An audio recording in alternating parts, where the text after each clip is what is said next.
सरस्वती नमस्तुभ्यं वरदे कामरूपिणीं विद्यारंभं करिष्यामि सिद्धिर्भवतु मे सदा। अद्य वयं कारकस्य द्वितीय भागस्य अध्ययनं करिष्यामः।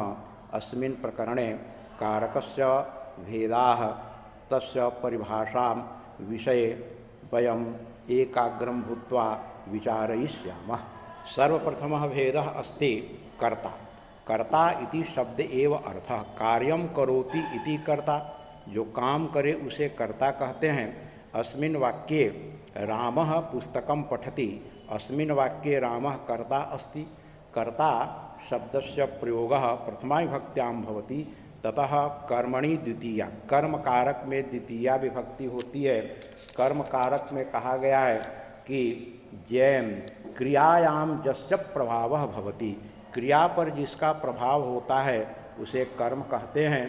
कर्तुरीप्सितम तमम कर्म, दूसरे शब्दों में कर्ता जिसको अत्यंत चाहता है उसे कर्म कहते हैं। जैसे रामः गृहं गच्छति, अस्मिन् वाक्ये गृहं कर्म कारकं भवति, ततः करणकारक येन साधनेन कार्यं भवति, जिस साधन से कार्य संपन्न होता है उसे करण कहते हैं। फिर पुनः आपके स्क्रीन पर सारे भेद और परिभाषा चल रहे हैं। उसके बाद संप्रदान में चिन्ह को के लिए जस्मयी क्रिया भवति, जिसके लिए क्रिया होती है उसे संप्रदान कहते हैं। रामः मोहनाय फलम यच्छति, मोहनाय चतुर्थी है।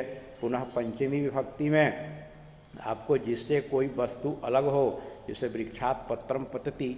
यहाँ पर एक बात ध्यान देना है, करण का भी चिन्ह से है और आपादान का भी चिन्ह से है। तो पुनः करण कारक में जहाँ साधन होगा वहाँ पर हम लोग उसका प्रयोग करेंगे, और आपादान में जहाँ पर बिलगाव होगा वहाँ पर पंचमी विभक्ति का प्रयोग करेंगे।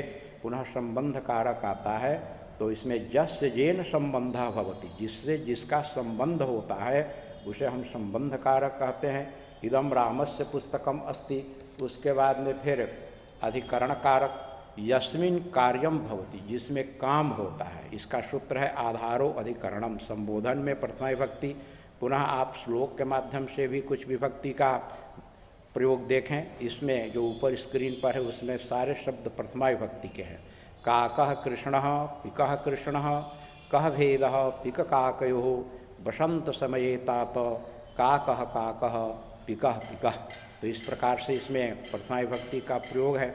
तो जितने भी संस्कृत के श्लोक हों, गद्य हों, सब में विभक्ति का प्रयोग होता है। और श्लोक रचना में तो छंद में किया जाता है, पुनः उसमें विभक्तियों का प्रयोग आवश्यक है। तो प्रथमा विभक्ति में भी बहुत से आपका श्लोक मिलेंगे, पुस्तक में भी है, अन्यत्र भी है, आपको याद भी होगा। तो उन सारे श्लोकों को आप एक जगह संकलित करके और उसमें अंडरलाइन करेंगे, रेखांकित करेंगे कि कौन सा शब्द किस विभक्ति में है।